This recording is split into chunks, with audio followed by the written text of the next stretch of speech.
Kalau kamu sudah nonton di video saya sebelumnya, mungkin sekarang muncul satu pertanyaan besar. Kenapa padahal kita sudah tahu ini anxiety, tapi kok masih kambuh lagi? Artinya, kenapa saya sudah nerapin pola ini, tapi ternyata masih kambuh lagi? Guys, saya juga pernah ada di fase itu. Sudah paham banget teorinya, sudah tahu ini cuma sensasi, tapi tetap saja datang lagi. Dan menurut pengalaman saya banget, disinilah banyak orang tuh mulai frustasi. Jelas banget, di sini banyak orang mulai frustasi. Dulu saya sempat mikir saya merasa gagal, atau anxiety itu mungkin omong kosong, mungkin memang ada penyakit parah di tubuh saya. Dan setelah saya terus menerus sabar menerapkan pola ini, ternyata itu semua yang saya pikirkan tuh salah, guys. Ini benar-benar penyakit mental, dan pikiran kita yang menguasai segala yang terjadi di dalam tubuh kita.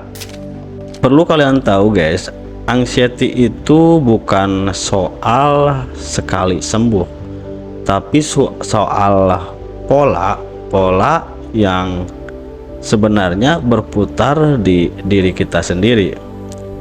Anxiety itu kambuh bukan karena kamu yang lemah, tapi karena ada siklus yang tanpa sadar masih kalian pelihara baik-baik.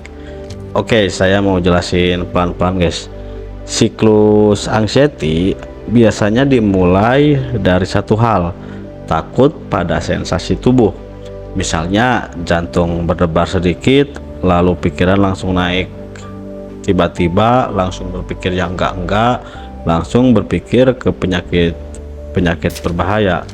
Lalu hasilnya, begitu kamu mulai terasa cemas, tubuh mulai mengawasi dan berpikir ketat sekali.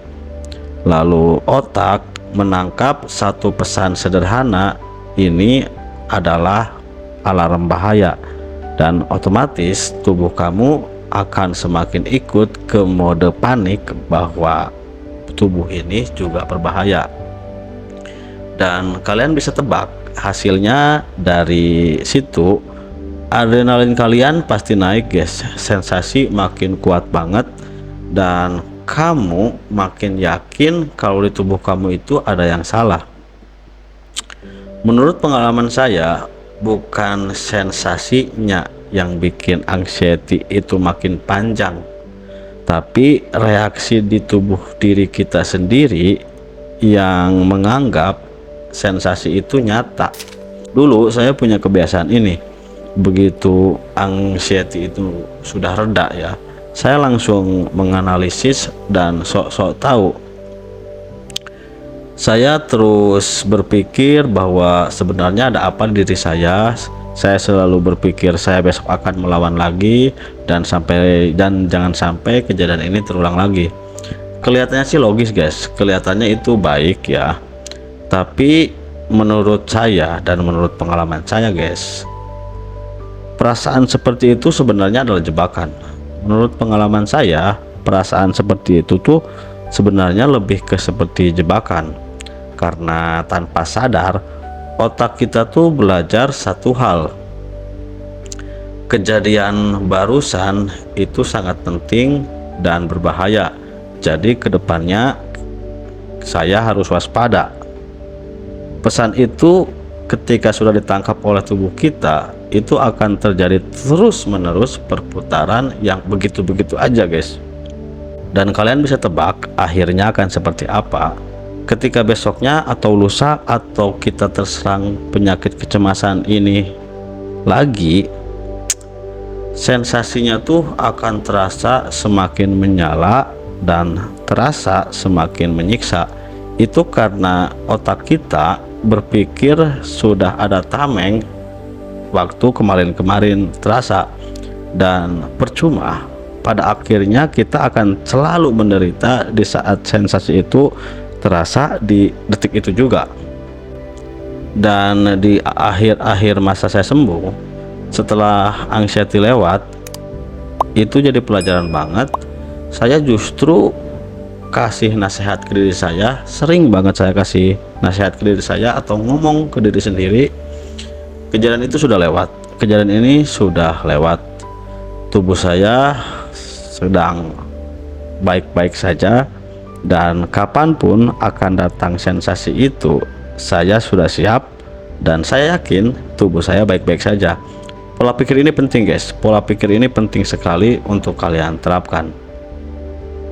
Bukan bermaksud so berani ya guys, tapi ini cukup efektif menghentikan siklus yang terus menerus bikin kita waspada berlebihan. Hal lain yang sering bikin gampang kambuh adalah kelelahan sistem saraf.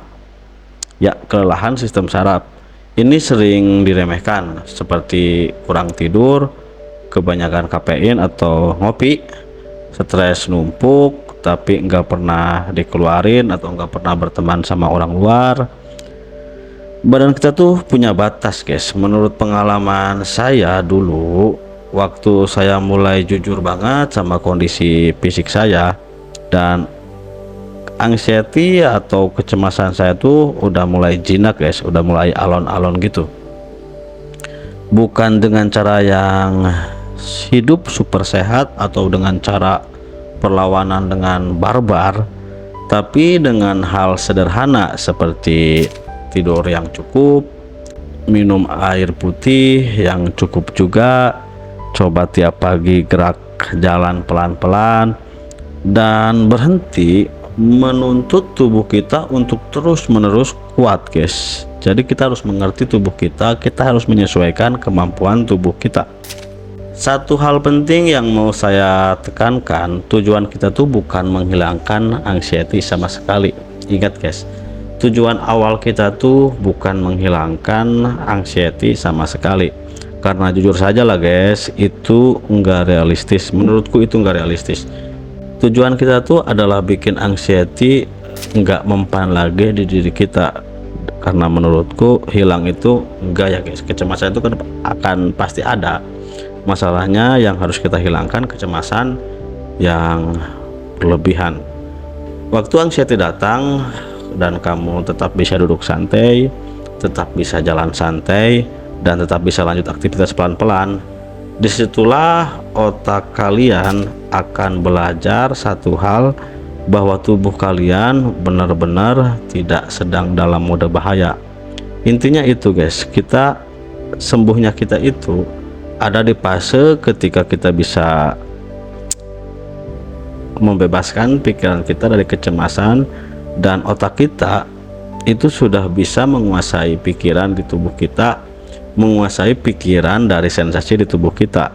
Otak kita tuh sudah berhasil bilang bahwa ini bukanlah bahaya. Di situ titik finish kita.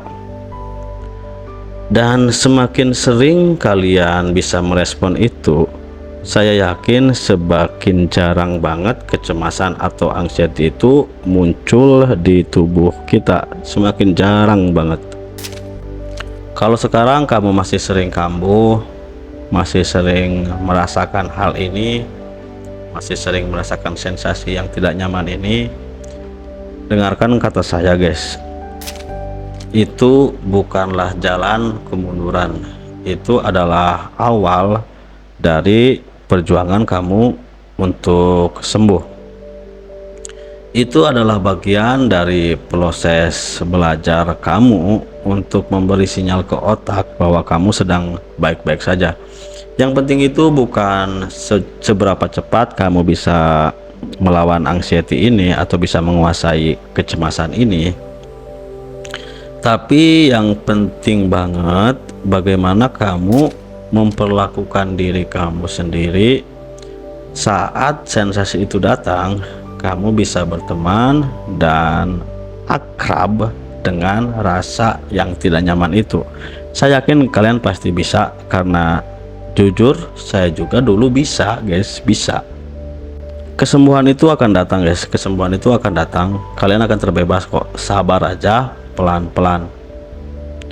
Di video berikutnya saya akan bahas satu topik penting lagi, penting sih, lumayan penting atau penting banget.